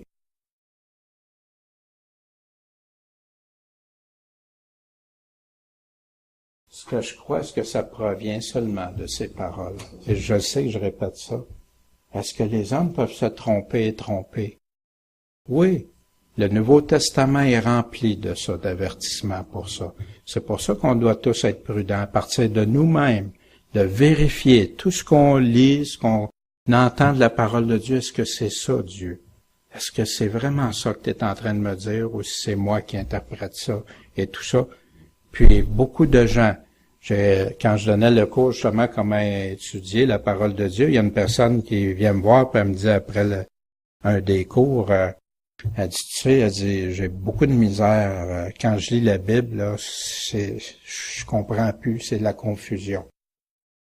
J'ai demandé, mais ça a-tu toujours été comme ça? Elle dit, non, au début, là, wow, j'aimais le Seigneur, c'était clair, j'étais prête à partir en mission partout. J'ai dit, OK, qu'est-ce qui a changé depuis? Ben, elle dit, pourtant, je comprends pas. Elle dit, j'ai dit, tu lis-tu beaucoup? Elle dit, oui, oui. Puis, qu'est-ce que tu lis? Plein de livres chrétiens, plein de bons livres chrétiens. J'ai dit, peux-tu faire une chose? Je vais te donner un conseil. Mets ces livres-là de côté. Je te dis pas de t'en débarrasser, t'en défaire, mais mets-les de côté. Demande à Dieu, puis lis seulement ta parole. La nourriture fait de Dieu pur. Quelques semaines après, quand je l'ai revue, elle dit, wow! Elle dit, là, la Bible, elle me parle. Elle était rendue que c'était les livres qui l'intéressaient plus que la parole de Dieu. Puis, ce que je lui ai fait remarquer aussi, tous ces bons chrétiens-là se contredisaient souvent dans tout ça, puis ça amenait de la confusion, d'interprétation. Les hommes peuvent se tromper, moi je peux me tromper, mais jamais Dieu. Caché, difficile, toutes choses m'ont été accordées par mon Père, mais personne ne connaît le Fils que le Père, et personne ne connaît le Père que le Fils, et celui à qui le Fils l'aura voulu. Il répondit et leur dit, parce qu'il vous est donné de connaître les mystères du royaume des cieux. Mais cela n'est pas donné, c'est pas donné à tout le monde. Et ça prend, pourquoi l'homme naturel ne comprend pas les choses de Dieu, c'est spirituellement. Comment comprendre? Ésaïe 34:16 nous dit quoi? Recherchez dans les livres, dans les vidéos, ce que je faisais dans ce temps-là, il n'y a pas beaucoup de vidéos, mais il y en avait, là. Il y a dans toutes sortes de choses. Je me souviens de certains auteurs, là. Puis que, wow, tu sais, je les trouvais tellement. Mais ici, Dieu, qu'est-ce qu'il me dit? Recherchez au livre de l'Éternel et lisez. Il ne s'en est pas manqué un seul point. Celle-là, ni sa compagne n'y ont point manqué. Car c'est ma bouche qui l'a commandé, et son esprit est celui qui les aura rassemblés. Recherchons dans le livre de l'Éternel. Puis vous allez voir, Dieu dévoile tout. Il nous dit qu'il nous dit tout. Comment on peut voir ça aussi? Comme un défi, un puzzle des fois, parce que les prophéties, il y a beaucoup de pièces qu'il faut rassembler ensemble. Mais il faut s'assurer que notre puzzle y rentre bien. Il y en a qui forcent les pièces des fois du puzzle avant d'avoir l'image. Comment Dieu nous parle? Dans Osée 12, chapitre 12, verset 10. J'ai parlé aux prophètes. Quand? Pierre nous en parle aussi. Et j'ai multiplié les visions. Ésaïe, Jérémie, Ézéchiel, Daniel, etc. Zacharie. Et par le moyen des prophètes, j'ai proposé des similitudes, des paraboles, des exemples, des symboles, des images. Ésaïe, Zacharie, l'Apocalypse sont riches. J'ai parlé aux prophètes. C'est comment qu'il nous a parlé. On va voir aussi de la typologie. Qu'est-ce que c'est? C'est un type qui était là autrefois, qu'on va revoir semblable, comme Noé. Jésus, il nous dit comme dans le temps de Noé. Vous vous souvenez de ça? Lot aussi, comme au temps de Lot. C'est un type, c'est arrivé, mais il s'en sert pour nous faire comprendre. La Pâque est une typologie. L'agneau de Dieu. L'agneau de Pâque, l'agneau de Dieu. Le serpent d'airain, qui était dans le désert, à la croix, etc. Fait qu'on va voir des symboles, des analogies, des images versus du littéral, mot à mot. Pourquoi? Ceux qui cherchent la vérité, qui font référence à sa parole et aux faits, puis comment les personnes comme Jean, il y a 2000 ans, pouvaient décrire quelque chose qui existe aujourd'hui ou qui va exister dans X temps. Sinon, utiliser le langage qu'ils connaissaient à ce moment-là pour décrire. Comme des sauterelles, des cuirasses de fer, des bruits comme des chevaux qui courent au combat. Ils connaissaient pas ça, soit des chars d'assaut ou des avions, des choses comme ça. Quand et comment discerner? On va voir ça ensemble. Premièrement, on commence toujours par le littéral, sauf s'il y a quelque chose de très évident. Quand Jésus dit « Je suis la porte, je suis le chemin », y a-t-il une porte, y a-t-il un chemin? Non, on le comprend facilement. Parfois, on doit aller là. Exemple, si je dis à ma femme, puis que je prends tout ce qu'elle me dit en symbole. Jacinthe, elle me dit, ouais, ça serait bon qu'on mange un repas grec, exemple. Là, si j'interprète ça littéralement, elle veut manger un repas grec. Si j'interprète ça symboliquement, qu'est-ce qu'elle veut me dire? Peut-être qu'elle veut qu'on aille au restaurant grec. Peut-être qu'elle veut qu'on aille en Grèce. Peut-être qu'elle me parle et elle veut me faire comprendre ça. Voyez-vous où on peut aller? Fait que comment je vais le savoir? Là, je vais valider avec elle, comme je peux faire avec la parole de Dieu. Les poubelles. Il dit, ouais, Daniel, sortirais-tu les poubelles? Qu'est-ce qu'elle veut dire par là? Elle veut-tu dire que je sens mauvais? Elle veut-tu dire que c'est moi, il faut que je me nettoie de quelque chose? Voyez-vous? Mais je caricature, mais dans le fond, il y en a plusieurs qui font ça avec la Bible. Il y en a plusieurs, mais tu sais, qui vont aller loin comme ça. Au lieu d'avant, validons. Si c'est littéral, gardons-le littéral. Si c'est symbolique, on ira symbolique après. Ou à la lettre. Le contexte des mots aussi, si je dis, si elle me dit, ça sent les poubelles, puis elle me fixe, puis elle me regarde avec un drôle d'air, là, OK, le contexte va m'indiquer que peut-être c'est moi, hein.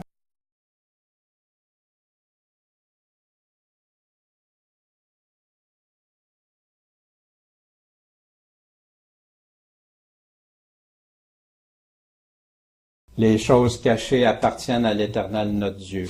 Mais les choses révélées, celles qui nous réservent, qui nous révèlent, qui nous montrent, sont pour nous, puis pour nos enfants à jamais, pour qu'on les mette en pratique, toutes les paroles. Ésaïe 46. Rappelez-vous les premières choses. Il nous ramène à Genèse, celle des temps anciens. Car je suis Dieu et il n'y en a pas d'autre. Je suis Dieu, il n'y en a pas comme moi. J'annonce dès le commencement ce qui doit arriver et longtemps d'avance. Ce qui n'est pas encore fait, je le dis. Mon dessein ou mon plan tiendra. J'exécuterai toute ma volonté. J'appelle du levant l'oiseau de proie et d'une terre éloignée l'homme de mes desseins. Ce que j'ai dit, je le fais arriver. Ce que j'ai projeté, je l'exécute. Avec Dieu, là, c'est lui qui est transcendant. C'est lui le Tout-Puissant. Écoutez-moi. Comment on peut l'écouter? Jean endurci de cœur que vous éloignez de la justice, il est en train de parler au peuple d'Israël. Je fais approcher ma justice, elle n'est pas loin.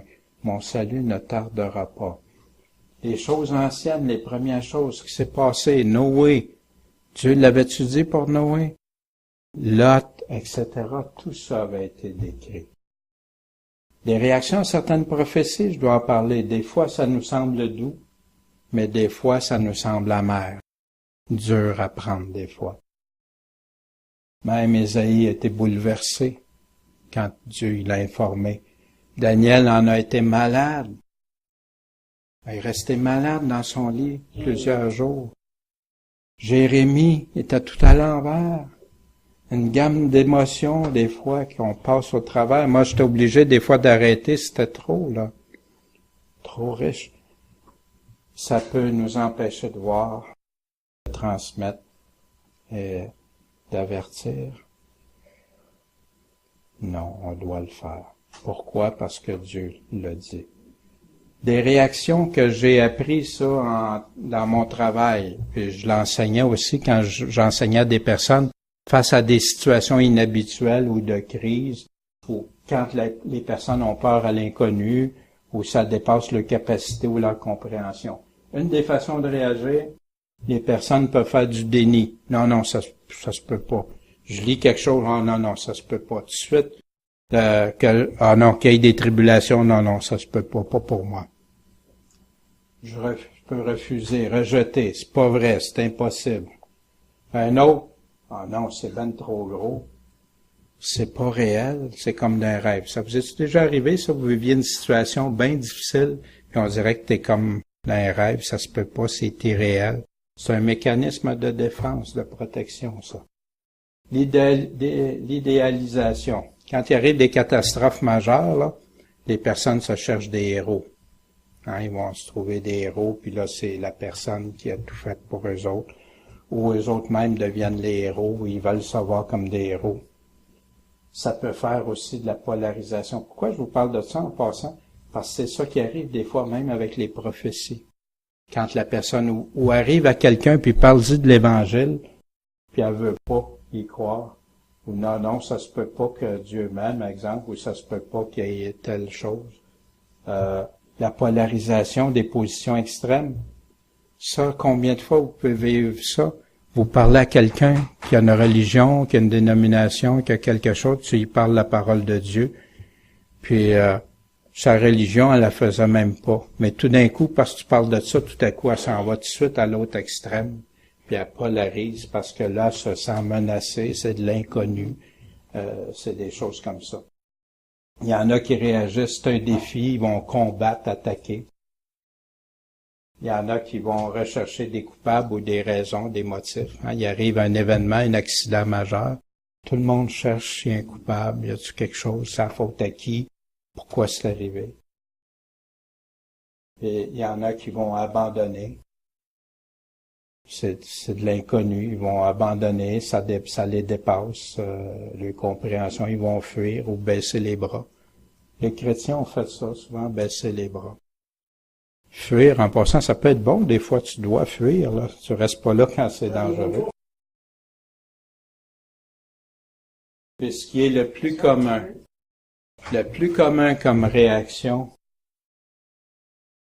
fais rien. Ni chaud, ni froid, hein, ou tu restes paralysé, figé, tu te tais, ou t'es comme abasourdi, puis c'est ça. Fait que ça, c'est des façons de réagir, là. Puis moi, quand j'évangélise, là, j'en tiens compte de ça, dépendamment comment les personnes, ou même dans l'édification, des fois, on doit en tenir compte. Des fois, c'est trop. C'est des façons de réagir, ça, de l'être humain. Ça, on va continuer. Là, on va aller, ce qu'on va faire, ça va être des découvertes dans l'Apocalypse, des choses connues, puis des choses aussi qu'on va découvrir ensemble. Pas selon nos désirs, pas ce qui nous est agréable. Si on veut juste prendre ce qui est agréable, c'est quand je m'en vais en voyage, mais je veux pas le temps de l'avion parce que c'est trop long. Je veux pas ci, je veux pas ça, je veux juste le soleil, je veux pas qu'il y ait de pluie, je veux pas, c'est pas toujours comme ça. Hein. Avec la parole de Dieu, on part en excursion, mais ça va être une aventure bénie. Une approche différente, l'approche que je veux utiliser, c'est rester collé à la Bible, puis la Bible nous répond. Des liens entre les passages des différents livres de la Bible, on va aller voir ça, on va explorer ça ensemble. On va regarder quand Daniel, Zacharie, Ésaïe dit la même chose que l'Apocalypse. Très enrichissant, très bénissant. Savez-vous connaître l'avenir? Le monde, là, c'est un des désirs les plus intenses que le monde même vendrait tout ce qu'il y aurait des fois pour connaître l'avenir. Nous autres, on l'a ici. Il y a toute aventure peut avoir une part d'embûche, de déception, d'émotion, mais quand tu persévères, c'est ça qui fait que tu arrives au but à la fin. Et c'est ça que je nous souhaite à tout le monde. Puis pour la révélation, c'est-tu caché, c'est-tu mystérieux? Ça commence comme ça. Révélation de Jésus-Christ. On va voir ce que ça veut dire tantôt le mot. Qu'il a reçu de Dieu. Pourquoi? Pour montrer à ses serviteurs les choses qui doivent arriver bientôt. Fait que c'est-tu pour nous les cacher ou nous les rendre obscurs? Il veut nous les montrer. Et qu'il a fait connaître par l'envoi de son ange à Jean, son serviteur. Là, on connaît notre verset clé, que vous allez connaître par cœur. Heureux celui qui lit, qui écoute les paroles et qui garde les choses qui sont écrites parce que le temps s'approche. Mais il me dit, plus loin, garde-toi de le faire, car je suis ton compagnon de service. C'est quand Jean a voulu s'agenouiller. Et celui de tes frères les prophètes, je suis ton compagnon de service. Et celui de tes frères les prophètes, ceux qui gardent les paroles de ce livre. Fait que l'Apocalypse s'adresse à qui? À ceux qui gardent les paroles de ce livre. C'est-tu triste qu'il y a beaucoup de chrétiens qui veulent même pas aller lire l'Apocalypse? Pourtant, c'est là qu'on apprend plein de choses. Puis, il continue.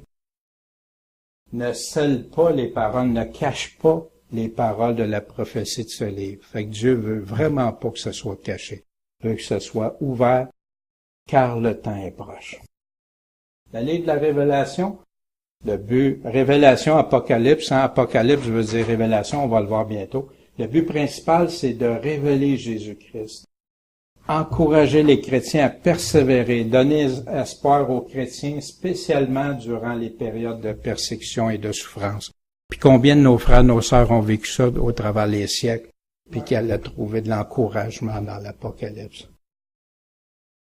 Le message est très clair sur au moins 4 points, même s'il y en a qui ne sont pas d'accord.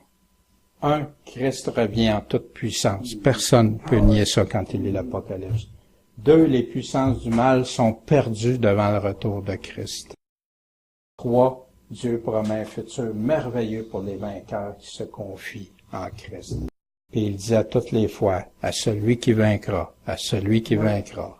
Il répète ça fréquemment. Les croyants doivent rester fidèles et ne pas prendre la marque de la bête.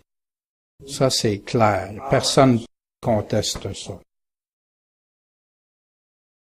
Zoomer, c'est une approche qu'on va faire. On va regarder autant avec le microscope les détails, les spécificités du texte, des fois, qu'on va regarder un recul de loin avec les jumelles pour regarder une vue d'ensemble. C'est ça. Fait avant de commencer l'Apocalypse, juste une petite synthèse. Comment c'est divisé, l'Apocalypse? Il y a 22 chapitres. En bas, vous voyez les chapitres. Le premier chapitre, c'est l'introduction. Bien sûr, Jésus se présente et dit le pourquoi et tout ça. On vient d'avoir une partie. Les 7 églises, il s'adresse au chapitre 2 et 3 aux 7 églises qui représentent l'ensemble des églises. On va voir ça, vous allez voir, ça s'adresse à nous aussi. On va le valider, ça. Si vous ne croyez pas sur parole, on va le voir, puis on va entendre Jésus nous le dire clairement. Les 7 sceaux, Jésus qui commence à ouvrir les 7 sceaux. On l'avait vu dans le cours dans Matthieu 24, 25. Les 7 trompettes, au chapitre 8 à 14, puis il y a une interlude entre, là, on verra ça aussi. Après ça, les chapitres 15 à 18 parlent des 7 dernières coupes de colère de Dieu, la grande colère de Dieu. C'est là qu'on trouve ça. On voit au chapitre 19 les noces de l'agneau, le grand banquet. On voit aussi au chapitre 19 le roi des rois, l'Armageddon. Et après, au chapitre 20, on voit le millénium. Le millénium où Satan est lié pendant 1000 ans. Et qu'il y a la première résurrection. La Bible nous dit que c'est là qu'il y a lieu la première résurrection au chapitre 20. De tous ceux qui ont les fidèles en Jésus-Christ puis qui n'ont pas reçu la marque de la bête et les prophètes et tout ça.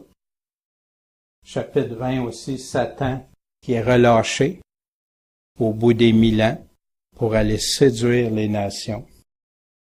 Au bout du 1000 ans, il est jeté dans les temps de feu où ils sont déjà la bête et le faux prophète. Eux autres, ça fait 1000 ans qu'ils sont là, plus de 1000 ans qu'ils sont là. Puis ils souffrent encore. Fait qu'il y en a qui disaient que l'enfer, c'est temporaire.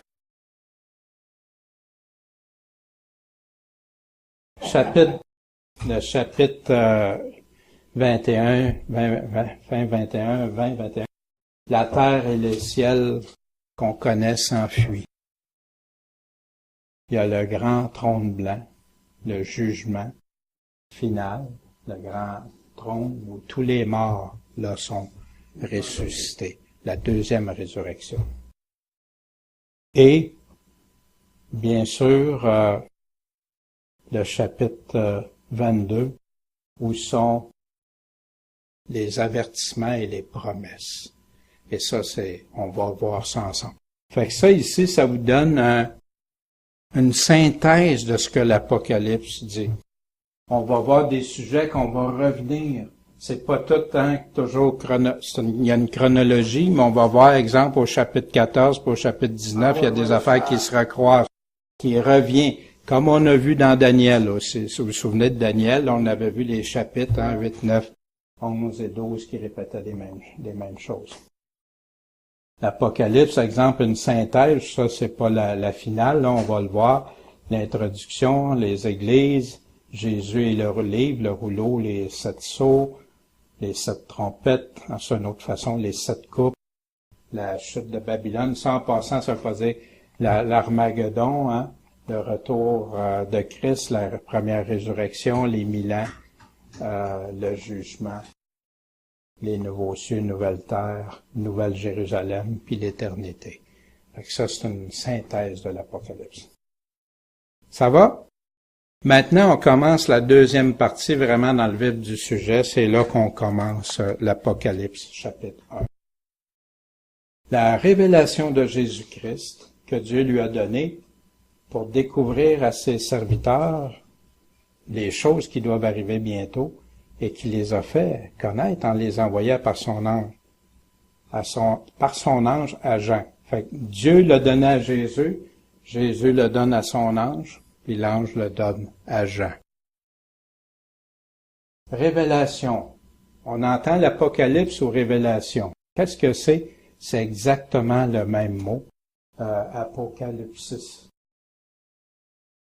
Qu'est-ce que ça veut dire, le dictionnaire de la Strong Louis II? Révélation, apparaître, manifestation, éclairer. C'est ça, révélation. Ça nous donne un éclairage. Mettre à nu. Révélation d'une vérité, une instruction. Ça concerne des choses inconnues auparavant. C'est pour ça que dans l'Apocalypse, oui, il y a beaucoup de choses qui étaient déjà là, mais il y a beaucoup de choses démontrées, dont on a fait allusion tantôt à juste certaines choses comme la bague de la bête et tout ça. L'Antéchrist qui va donner des détails là qu'on n'a pas ailleurs. L'usage d'événements par lesquels les choses ou la nature de certains jusqu'ici cachés deviennent visibles à tous. Manifestation, apparence. Et ça, c'est tous des synonymes du mot révélation. J'ai sorti partout, dans ce cas ici, c'était dans Louis II, partout où il utilisait le même mot révélation, apocalypsis, là, vous l'avez ici. La lumière pour éclairer. Fait que le mot 602, c'est apocalypsis. Romains 2,5. Mais par ton endurcissement et par ton cœur impénitent, tu t'amasses un trésor de colère pour le jour de la colère et de la manifestation. Ici, il utilise le mot manifestation du juste, mais c'est le mot apocalypse qui est ici. Révélation. Aussi, la création attend-elle avec un ardent désir la révélation. Encore le même mot apocalypse. Dans Romains 8, 19. Romains 16, 25. Conformément à la révélation du mystère caché pendant des siècles. Fait que vous voyez, le terme révélation, apocalypse, il est tellement mal utilisé aujourd'hui. Pour apocalypse, quand les gens entendent parler d'apocalypse, tout de suite, ils ont peur, parce qu'ils voient même à la télévision, un scénario apocalyptique.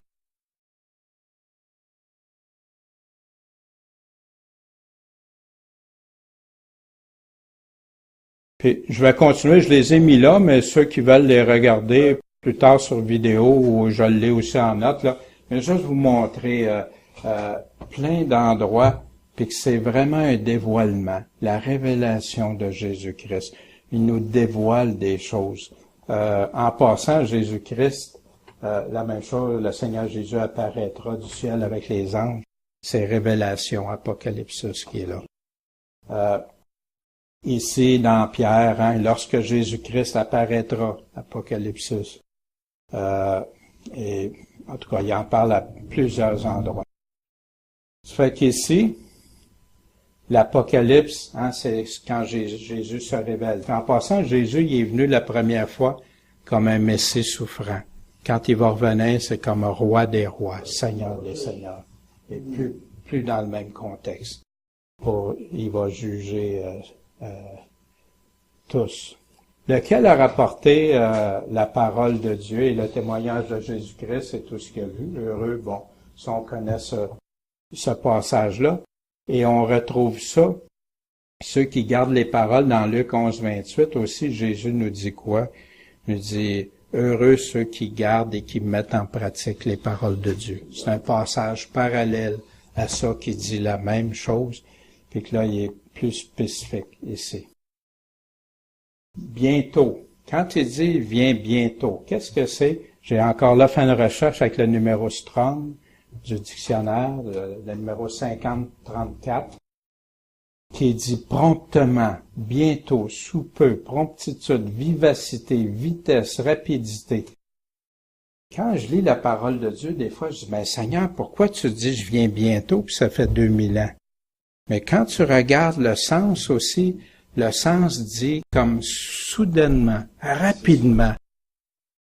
Comme, voyez-vous,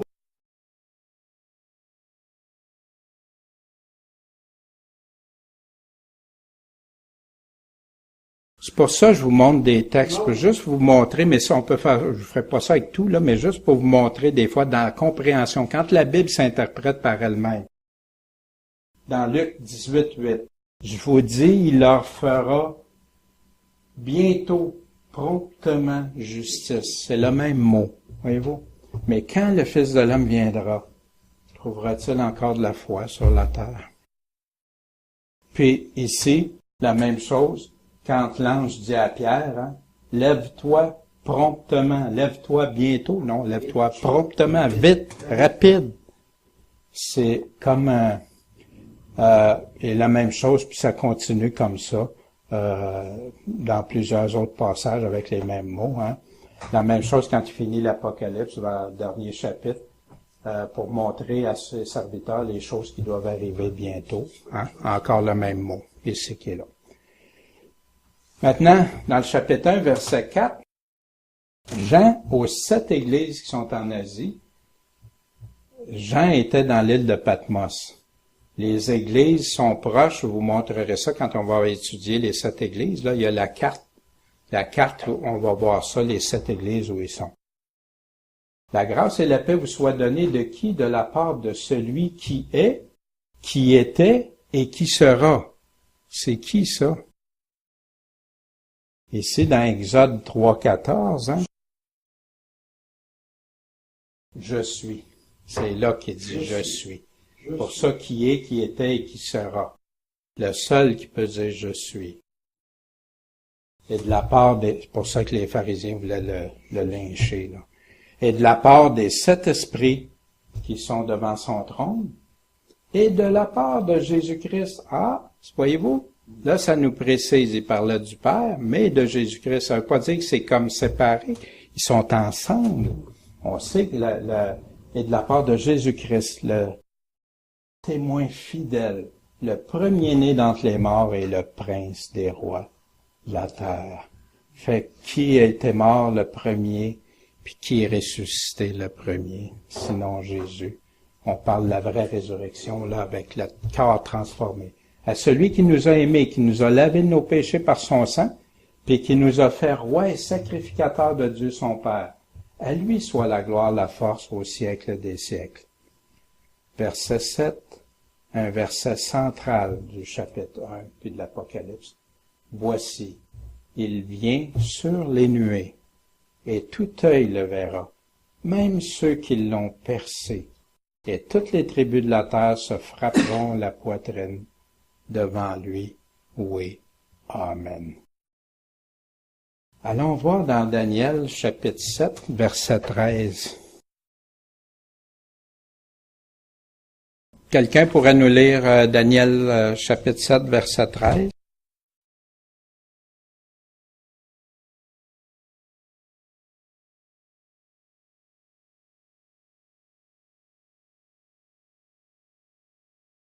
De qui on parle, hein?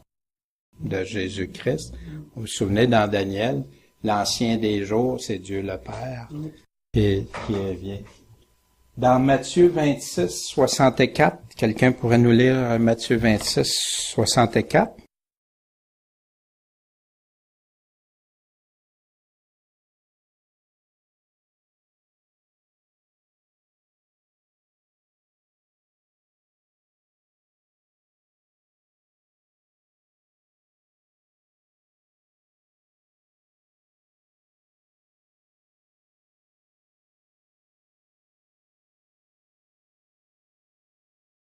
et venant sur les nuées du ciel. Fait que Jésus confirme, hein, c'est des passages parallèles. Tout œil, ça vient de Zacharie, chapitre 12, 10. Hein? Qui va, et il en parle aussi dans Jean, chapitre 19, 37, puis bien sûr qui est en parallèle avec ce qu'on vient de lire. Je vais vous le laisser sur la feuille si vous voulez le vérifier. Ceux qui sont intéressés, vous pouvez aller vérifier ça, vous allez voir, c'est intéressant. On commence là, on fait juste commencer. Puis avec des parallèles, puis vous allez voir par la suite où on va en venir avec ça. Je suis l'alpha et l'oméga, le commencement et la fin, dit le Seigneur, qui est, qui était, qui sera, le Tout-Puissant. Moi, fait que là, il reconfirme le statut de Jésus, qui il est.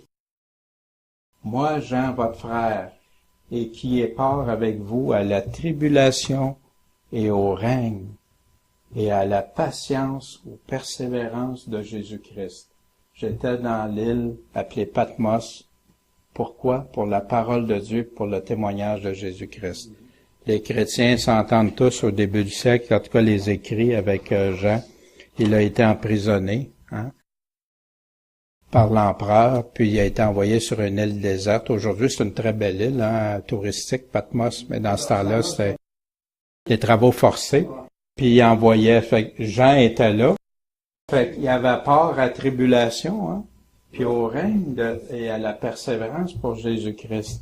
Puis il était là, il souffrait à cause de la parole de Dieu puis le témoignage. Les autres apôtres devaient être décédés selon ce qu'on apprend de la tradition. Jean aurait été le dernier des apôtres. Et d'ailleurs, l'Apocalypse aurait été écrit vers la fin des années 90 ou dans les années 90. Jean, ouais. Puis voici ta mère, et tout ça. Je fus ravi en esprit. Fait que là, Jean est en train de nous dire, je suis été ravi en esprit quand le jour du Seigneur. Et j'entendis derrière moi une grande voix comme celle d'une trompette.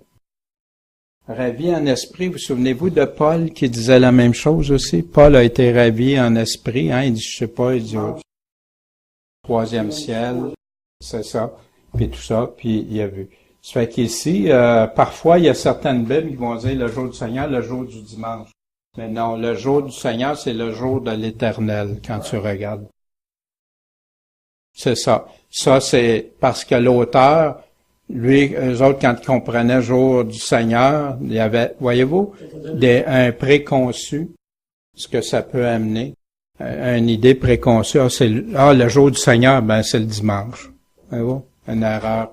Comme ça. Ça a été corrigé maintenant. Ça a été corrigé, mais... Pardon? Non. Mais c'est ça. Mais ça, je le savais, et c'est pour ça que je l'avais mentionné dans certaines Bibles. Qui disait, parce que le jour du Seigneur, on va voir ce que c'est, qui disait, je suis l'alpha et l'oméga, le premier puis le dernier. Ce que tu vois, écris-le dans un livre, puis envoie-le aux 7 églises qui sont en Asie. À Éphèse, à Smyrne, à Pergame, à Thyatire, à Sardes, à Philadelphie, puis à Laodicée. 7 copies. Voyez-vous? Parce qu'après, il parle aux 7 églises, mais il a envoyé 7 copies. Qu'est-ce que ça fait, ça, d'envoyer 7 copies? Parce qu'habituellement, il envoyait une copie à une église, puis souvent, elle se transmettait d'une église à l'autre. 7 copies. C'est un livre important que Dieu considère. Puis c'est beaucoup plus difficile et aussi, s'il y a une erreur qui se glisse dans une copie, tu as 7 exemplaires. Tu as 7 églises. Fait que Jean, il a écrit quoi? Il a-tu écrit juste ce qui concernait les 7 églises quand il a écrit à Éphèse, juste ce qui concernait Éphèse? Non, tout ce que tu vois, écris-le. Et envoie-le ces 7 églises-là. Merci Seigneur dans ta grâce. Alors je me retournai pour voir d'où venait la voix qui me parlait. Et m'étant retourné, je vois 7 chandeliers d'or. 7 chandeliers d'or, on trouve ça dans Zacharie 4, versets 2 à 3, qui nous parle des chandeliers, avec les oliviers, les rameaux, l'huile d'olive et tout ça. Nous autres, on va aller voir dans le Nouveau Testament tantôt. Et au milieu des 7 chandeliers, quelqu'un de semblable au Fils de l'homme, vêtu d'une longue robe et ceint sur la poitrine d'une ceinture d'or. Ça, on retrouve ça dans d'autres passages de l'Ancien Testament. C'est parce que ce soir, je vois que le temps avance, je vais vous donner toutes les références. Et ça, bien sûr, hein, Daniel 7.13 nous parle de ça. Je passe rapidement, mais on y reviendra. Sa tête et ses cheveux étaient blancs, comme la laine blanche, comme la neige, et ses yeux comme une flamme de feu. Vous allez retrouver dans Daniel. Je vous l'ai dit là rapidement, mais vous allez les avoir sur une feuille, fait d'aller valider, puis on va en discuter la semaine dans 2 semaines. Daniel chapitre 7, verset 9, puis Daniel chapitre 10, versets 5 et 6. Dans Ézéchiel aussi, il nous parle de ça. Chapitre 1, verset 27, chapitre 8, verset 2, chapitre 43, verset 2. Et ça nous donne une confirmation qui est Jésus. Mais pourquoi pourquoi je vous dis ces passages parallèles-là? C'est parce que quand on va voir ces passages parallèles-là, ils nous donnent d'autres informations qu'on va voir plus tard, puis qu'on va pouvoir toutes les rassembler ensemble. Puis, exemple, quand il va parler, sa tête, ses cheveux blancs comme la laine blanche, ses yeux comme une flamme de feu, mais il va nous donner d'autres détails qu'on a besoin pour comprendre plus tard dans l'Apocalypse, puis qui va nous donner d'autres informations qu'on a besoin. Ses pieds semblables à un cuivre très fin étaient embrasés comme par une fournaise et sa voix comme la voix des grosses eaux. Jésus est décrit, hein, les pieds comme des pieds. Qu'est-ce que ça représente, des pieds? Pour le chrétien, et même il sert de ça le zèle de l'Évangile, hein, les souliers de l'Évangile. Sa voix, souvent comme une grosse trompette. Souvenez-vous quand Moïse a entendu Dieu sur la montagne? Comme une voix des grosses, c'était toujours grosse voix. Les 7 étoiles, il y avait dans sa main droite 7 étoiles, puis une épée aiguë à 2 tranchants. Les 7 étoiles, il va nous dire c'est quoi. Et il va nous dire c'est quoi les 7 étoiles qu'il y a dans sa main. Puis l'épée aiguë à 2 tranchants qui sortait de sa bouche, c'est quoi? C'est sa parole. C'est la parole. Dans Hébreux 4, la parole tranchante, l'épée tranchante. Il va venir, on va voir ça pour les églises, c'est pour ça que je ne développe pas trop, on va y revenir. Il va nous dire comment il va combattre avec l'épée de sa bouche, avec sa parole. Quand Dieu dit quelque chose, quand il a dit que la terre soit, que les lumières soient, que les étoiles soient, ça arrive. Sa parole. Et son visage resplendissait comme le soleil dans sa force. C'est-tu comme ça qu'on l'a vu à sa première venue? Non. Là, il nous donne des images. Il nous donne une image qu'on voit Jésus. Wow! Il y a de la puissance dans ça. Il y a du contrôle dans sa main droite. Il y a une épée quand il parle. Puis son visage est tellement brillant. Quand je le vis, je tombais à ses pieds comme mort. Ça, c'est arrivé à plusieurs prophètes dans l'Ancien Testament. Il mit sa main droite sur moi. Puis dans le Nouveau, vous vous souvenez de Paul aussi, hein, qui est tombé par terre. Il mit sa main droite sur moi en me disant, ne crains pas, c'est moi qui suis le premier et le dernier, celui qui est vivant. Jésus est en train de confirmer ici, avant lui, il n'a pas eu, après lui, il n'a pas eu, puis il est vivant, il est toujours là. Puis il est en train de rassurer Jean. Crains pas, c'est moi. J'ai été mort et voici je suis vivant au siècle des siècles. Et j'ai les clés de l'enfer et de la mort. Souvenez-vous, Jésus, qu'est-ce qu'il a dit à Pierre? Je te donne les clés. Ce que tu vas lier va être lié, ce que tu vas délier va être délié. C'est Jésus qui a ça, les clés de l'enfer et de la mort. Écris les choses que tu as vues, celles qui sont et celles qui doivent arriver après. Fait que Jean, il a déjà vu des choses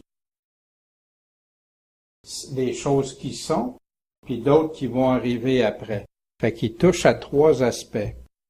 Et c'est ça qu'on va regarder au travers de l'Apocalypse. Maintenant, c'est quoi les 7 étoiles? C'est pour ça que je n'ai pas élaboré. Le mystère des 7 étoiles. Fait que c'était un mystère, mais ça le sera plus. C'est quoi? C'est cette étoile-là, puis les 7 chandeliers d'or. Les 7 étoiles sont quoi? C'est les anges des 7 églises. Puis les 7 chandeliers que tu as vus sont les 7 églises. Fait que les étoiles sont les anges des églises. Là, on va aller démystifier c'est quoi les anges. Puis les 7 chandeliers, c'est les 7 églises. Jésus il a dit, vous êtes quoi? La lumière du monde. Chaque église est censée représenter. Allons voir pour les anges. Si vous voulez tourner dans Malachie, chapitre 2, j'avais ça dans mon autre, mais je vais vérifier pour l'ordinateur ce soir, c'est parce que j'ai des problèmes d'ordinateur, là, c'est pour ça que je vais couper court à certaines explications que j'avais dans mon autre logiciel. On va y revenir. Les anges, on a Malachie qui est le tout dernier livre de l'Ancien Testament.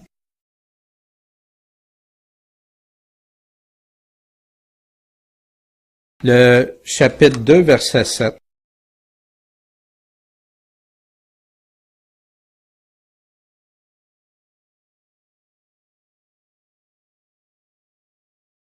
Car les lèvres du sacrificateur gardaient la science, et on cherchait la loi de sa bouche. Pourquoi? Parce qu'il était l'ange de l'Éternel des armées. Qu'est-ce que vous avez dans vos versions? Messager. Ange puis messager, c'est synonyme. D'ailleurs, quand vous voyez, même dans le Nouveau Testament, il interchange les deux. Des fois homme, des fois messager, des fois ange. Dans des récits, certains récits, ils vont dire c'était 2 hommes, l'autre, ils vont dire c'était 2 anges. Ici, puis je veux juste, pourquoi qu'on arrête à ça? Parce que, juste pour regarder des fois connotation d'ange, qu'est-ce que ange peut vouloir dire? Parce qu'on voit tout de suite ange, puis un ange céleste. Mais Dieu, ici, il prend quoi? C'est le sacrificateur qui est son ange, qui est son messager. Allons voir, mais pas juste un verset, allons voir Zacharie au chapitre 12, qui est juste avant. Zacharie, chapitre 12, verset 8.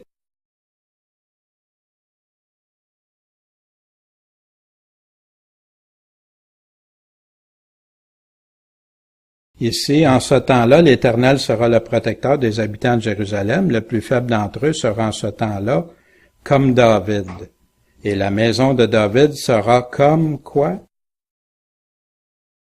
Comme des anges, comme l'ange de l'Éternel devant leur face.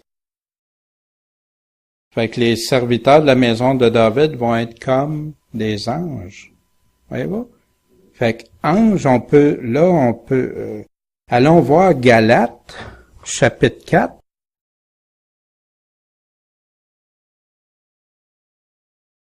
Galates dans le Nouveau Testament, au chapitre 4.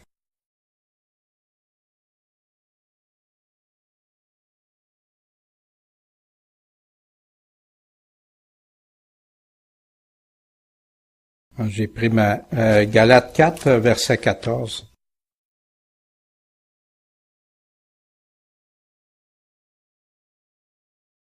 Paul ici qui parle. Et vous ne m'avez pas méprisé ni rejeté à cause des épreuves que je souffrais dans ma chair, mais vous m'avez reçu comme quoi? Comme un ange de Dieu et comme Jésus-Christ même. Il y a dans 2 Samuel aussi 14, 17 et 19, 27 qui est même très précis. Fait que les anges, juste à ne pas oublier que les anges peuvent être des anges célestes ou des envoyés, des messagers, des pasteurs. Il nous parle ailleurs dans certains passages, dans Ésaïe, il va nous parler de pasteurs qui sont ces anges et tout ça. Fait que ici, on a différentes approches, puis qui va nous aider. Le prochain cours, on va y aller plus loin. Pour les chandeliers aussi, allons voir Matthieu, chapitre 5. Là, on va aller dans Matthieu. Matthieu, c'est le premier livre, Nouveau Testament, bien sûr. Matthieu, chapitre 5. Matthieu, chapitre 5, versets 14 à 16. C'est justement le passage. Vous êtes la lumière du monde. Une ville située sur une montagne ne peut être cachée. On n'allume pas un chandelier pour le mettre sous un boisseau, mais on le met sur la chandelle, mais on la met sur un chandelier. Et elle éclaire tous ceux qui sont dans la maison. Que votre lumière luise ainsi devant les hommes. Puis qu'est-ce que c'est une église, une assemblée, sinon qu'être la lumière? Et un chandelier est exactement la bonne description pour être une lumière. Maintenant, est-ce que ces chandeliers-là fonctionnent bien? C'est ce qu'on va voir dans le prochain cours, là. Il y en a qui fonctionnent bien, puis il y en a d'autres qui éclairent moins bien. On pourra regarder ça ensemble. On a, et ainsi de suite, on a plusieurs passages parallèles. Il y en a un que je reviendrai la prochaine fois. On regardera quand il parle des 7 esprits aussi. Quand Jésus nous dit dans l'Apocalypse, au verset 4, quand il dit « Jean aux 7 églises qui sont en Asie, la grâce et la paix vous soient données par celui qui est, qui était, qui sera, et par les 7 esprits qui sont devant son trône. » Et on ira explorer ça si la Bible nous parle de ça, quelque chose de 7 qui nous donnerait de l'information. Qui sont ces 7 esprits-là? On va le voir là, puis on va le revoir dans l'Apocalypse même, la description de ça, mais dans les choses à venir. C'est pour ça que les choses que je sais qu'on va voir, je les développe pas trop ce soir, parce que je vois le temps aussi qu'on a commencé une demi-heure plus tard. Et là, j'ai pris un 15 minutes, et je vais, si vous voulez, terminer bientôt, là, sur ça, pour ce soir. Si vous voulez être encore béni davantage, je vous invite à relire le chapitre 1. Prendre des notes. Y a-t-il des choses ce soir que vous dites, hey, ça, j'aimerais ça qu'on aille plus loin. Moi, j'ai pas compris cette dimension-là. On pourra la regarder. Puis, je vous invite aussi à comparer l'introduction, le chapitre 1, puis le chapitre 22 à partir des versets 6. Vous allez voir, vous allez trouver le but vraiment de l'Apocalypse. Le chapitre 1 puis le chapitre 22, il redit les mêmes choses, mais il rajoute une dimension au dernier chapitre. Comment faire ça pour être davantage béni? Demandez à explorer ce qu'il y a dans la parole, le demander à Dieu. Observer puis détecter les choses. Ce soir, on le fait très rapidement, malheureusement, et je vais trouver le problème là, pour l'ordinateur. Noter, puis noter les faits, ce qui est important.